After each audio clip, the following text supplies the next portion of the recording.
My name is Patrick. When my wife's friends encouraged her to walk out for a week just to teach me a lesson, I responded in the one way she never saw coming. For a while, I had noticed how easily her friends influenced her. I had gently warned her about the kind of advice they were giving, how none of it ever seemed to help our marriage. But she brushed it off every time. So when they finally convinced her to pack a suitcase and leave our home to punish me for some imagined wrong, I didn't react the way they expected. I didn't beg, didn't argue. I simply did the one thing she never imagined I would. Looking back now, everything started so peacefully. Maria and I had been married for 7 years, but our journey started well before the wedding. We dated for 3 years before tying the knot, much of that time spent long distance. We saw each other whenever possible, talked on the phone every night, and stayed in touch constantly through texts.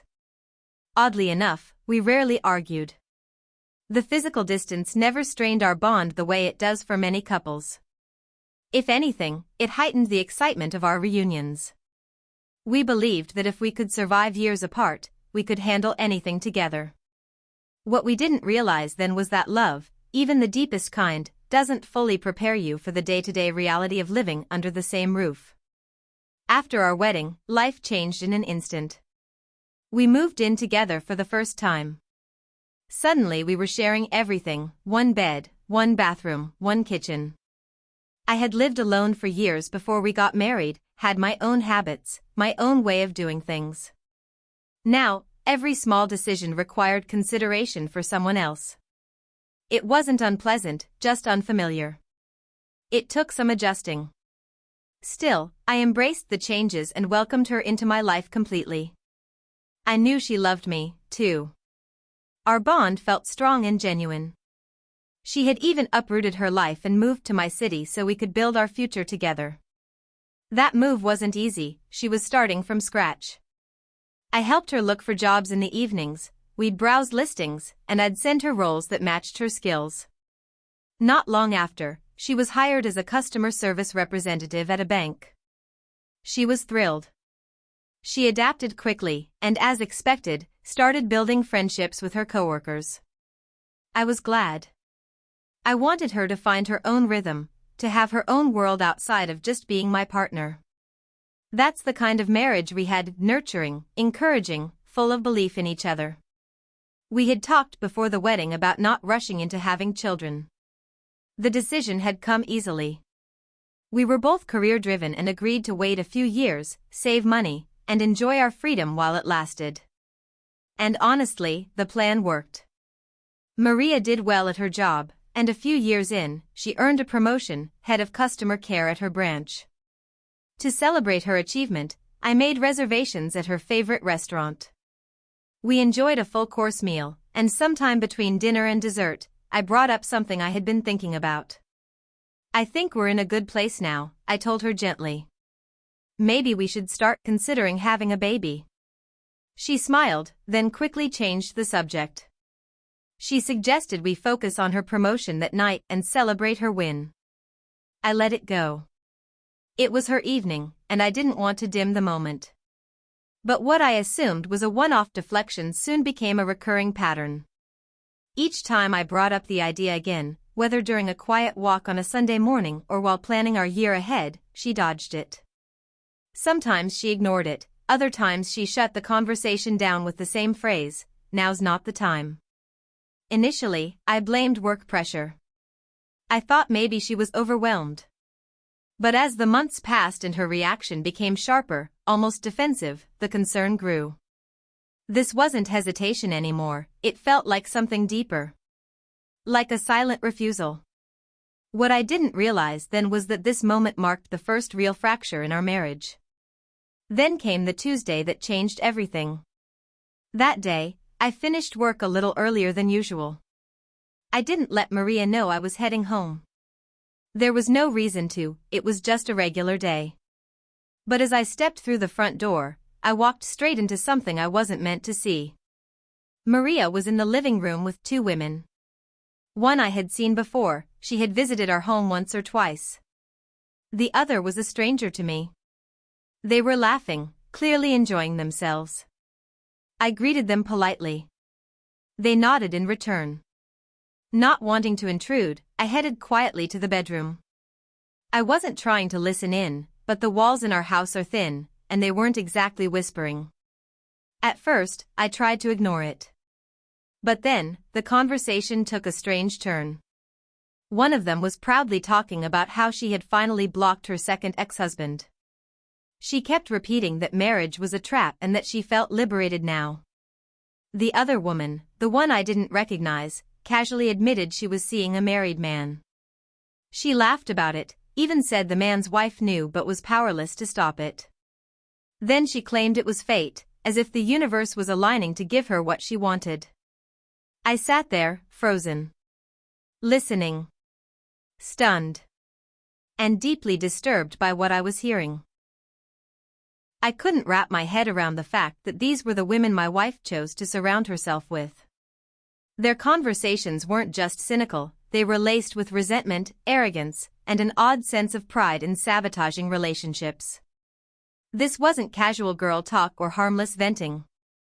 It was toxic, and they disguised it as humor. When they finally left, nearly 2 hours later, I waited a little while before saying anything. I didn't want to argue, I just wanted to talk. Calmly, I approached Maria and told her I felt uncomfortable with what I had overheard.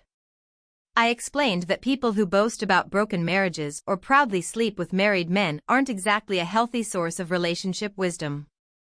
I said it gently, hoping she'd understand my concern. Instead, she fired back instantly. Her expression hardened, and her words were sharp, accusing me of eavesdropping, claiming I had no respect for her boundaries, and telling me I had no right to judge her friends. I was stunned. The conversation shut down before it even began. She wouldn't hear a word I said and dismissed everything like I was the one in the wrong. That was the moment I realized, her friends weren't just influencing her. They already had. In the weeks that followed, I watched the woman I married begin to shift. Slowly, piece by piece, she became someone unfamiliar. Each time she came back from spending time with those women, something about her felt colder. She would sit in silence, as if waiting for an excuse to lash out.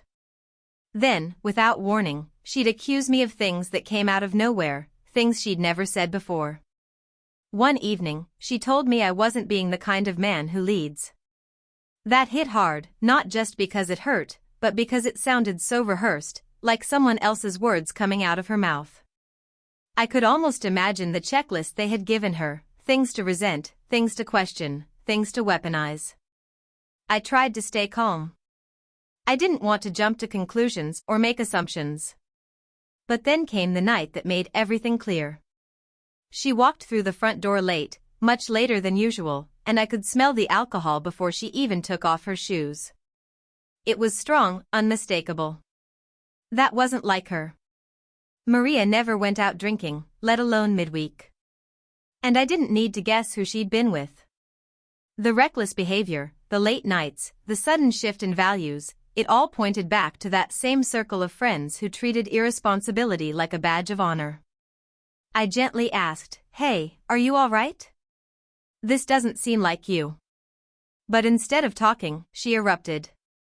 She accused me of trying to control her, said I was intimidated by her independence, and claimed I was trying to clip her wings. Then she said something I'll never forget, that I wanted to destroy her body by pushing for a baby, that I was trying to trap her in motherhood while I remained free. I stood there, completely blindsided, unable to say a word. She didn't wait for a response. She just turned and walked away. After that night, the distance between us only grew.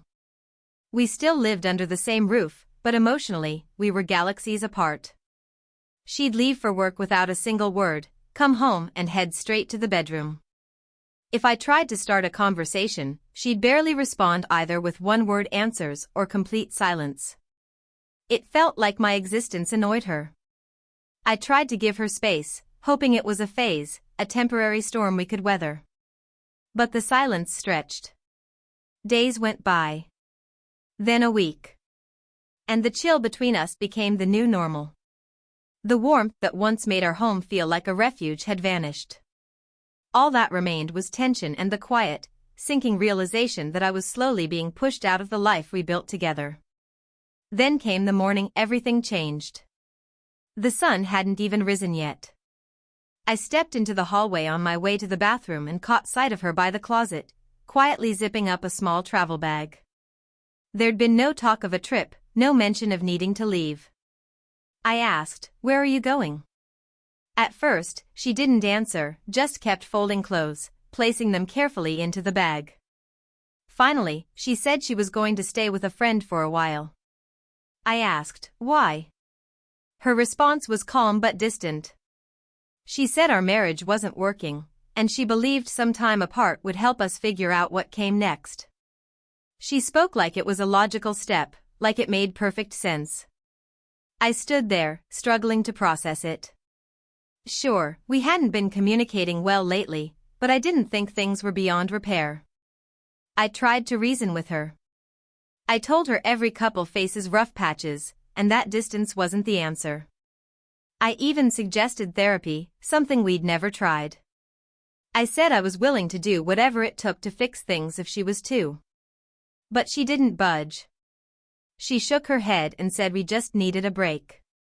Just a week, she told me. I didn't know what else to say. I felt powerless. This wasn't the result of a big fight, no shouting, no drama. Just a quiet decision made without me. She finished packing, walked out the door, and didn't even look back. As soon as it closed behind her, I felt something heavy in my chest.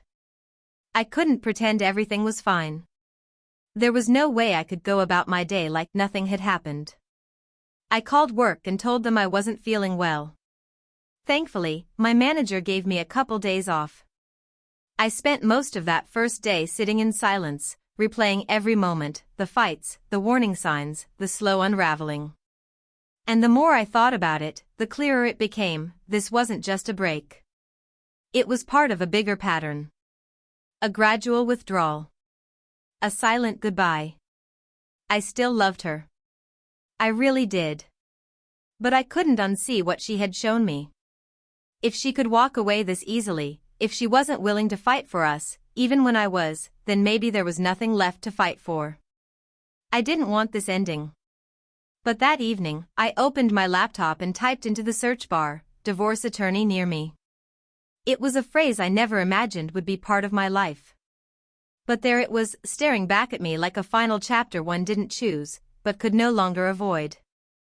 I always thought we'd be the kind of couple that weathered the storms, the kind who fought for each other and figured things out, even into old age. But there comes a point where love simply isn't enough anymore. Not when it's been replaced by distance, disrespect, and emotional games. I found a lawyer online, someone with solid reviews, and booked the earliest consultation I could get. That night, I barely slept. The next morning, I sat across from the attorney as he laid out the reality of what I was about to go through, timelines, asset division, court filings, and the emotional toll that often follows. He didn't sugarcoat a thing. After hearing it all, I gave him the green light. I told him to move forward.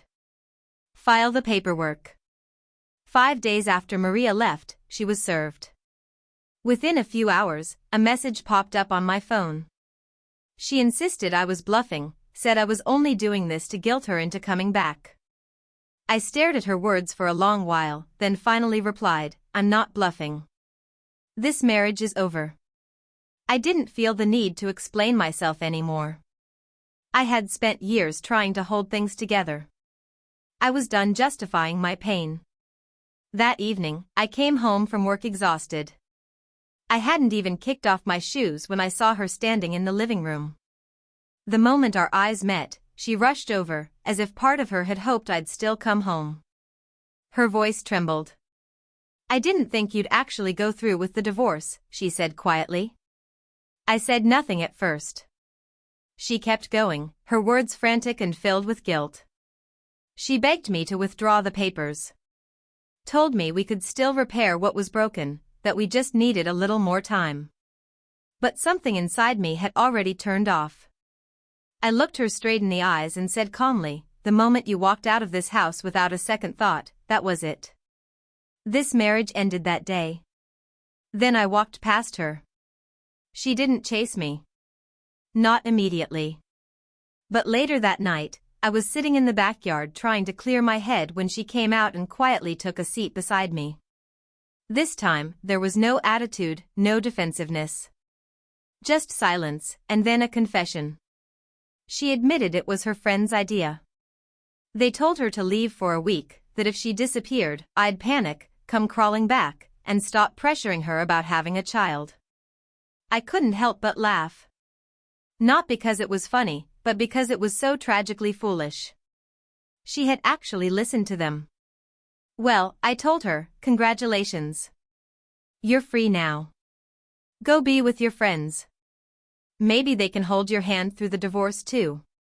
She broke down, reaching for my hand, crying that she didn't want to end up like them, bitter, alone, divorced. She said this wasn't what she thought would happen. That she never wanted things to get this far. But I had made my decision. I looked at her and said, if you're willing to hurt your own husband just to impress women who couldn't keep their own marriages together, then you don't deserve to be in one either. She kept pleading, even in the days that followed. But I didn't waver. I didn't second-guess myself. Because I knew, if she could walk away once that easily, she'd do it again. The divorce process wasn't fast. It took time, effort, and a lot of emotional energy. But by the time we signed the final documents, I had already let go. Her desperation didn't stop. She kept calling, messaging, even showing up without warning, asking me to undo something I had fully accepted. But I stood firm, not out of spite or hatred, but because I had finally learned something important. Love is not a license to endure repeated disrespect, especially from someone who doesn't even see it as wrong. Eventually, the court made it official. The marriage was dissolved. The life we shared was divided down to paperwork and possessions. I'm not going to pretend I was happy about it. This isn't the ending I ever imagined. No one enters marriage expecting that one day, their spouse might walk out just because someone else told them to. It hurt. Of course it did. But strangely, what I felt even more than sadness, was relief.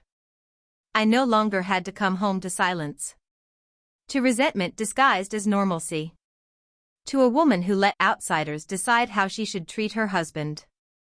I no longer had to wake up unsure which version of her I'd face that day, the partner I once knew, or the stranger molded by her bitter circle of friends.